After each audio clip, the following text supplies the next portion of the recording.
is ANN News Brief. Good morning, I am Lucy Adeyemi. Namibia President Hage Gottfried Geingob said he will hold countrywide land expropriation talks for the first time since independence as the small southern African nation grapples with political and ethnic tensions over the transfer of wealth to its majority black population. He said the second National Land Conference would begin in October to address the willing seller, willing buyer principle and other issues connected to resettlement criteria.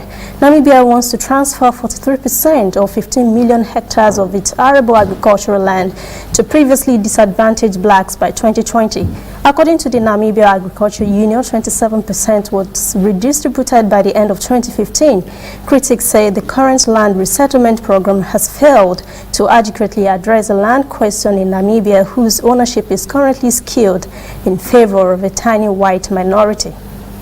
Burundi government is prepared to take part in a final session of crisis talks with the opposition expected to be held in Uganda next month, despite earlier official word that the dialogue was over. Foreign Minister Ezekiel Nibigira said they are preparing to take part in the 5th round of talks.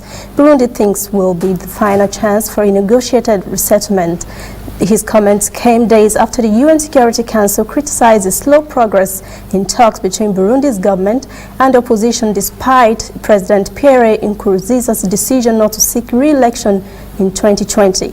The East African Bloc of Countries, EAC, is seeking to broker a political deal between the government and the opposition to end the crisis that erupted in 2015 when Nkurunziza decided to seek a 3rd term. Stay with us. We'll be back after this short break.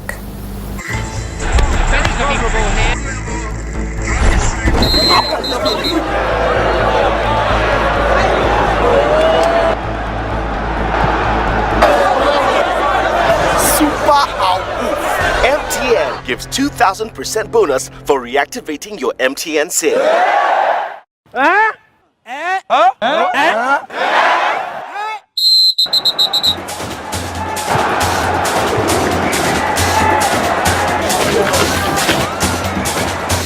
That's right. If you haven't used your MTN SIM for 45 days or more, recharge now and get 2,000% bonus. That's right, 2,000% bonus for your first recharge of every month.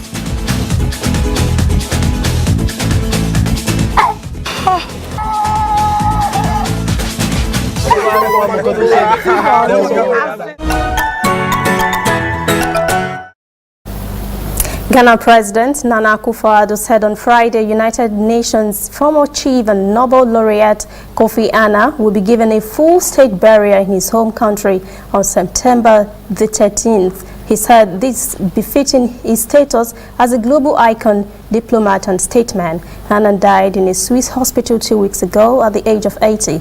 His foundation and close associates said he was surrounded in his last days by his second wife, Nani, and children, Kojo and Nina. After rising through the ranks of the United Nations, Annan served 2 terms as UN Security General in New York from 1997 to 2006 and retired to live in a Swiss village in the Geneva countryside. His 10-year-old foundation promotes good governance and the transformation of African agriculture. Anna and the United Nations shared the 2001 Nobel Peace Prize for efforts to reform the world body and give priority to human rights issues. That's ANN News Brief. Thanks for watching. For details on these and other stories, visit our website, annafrica.net. Also join the conversation on Facebook, facebook.com/ANN Africa TV, Instagram and Twitter at ANN Africa TV.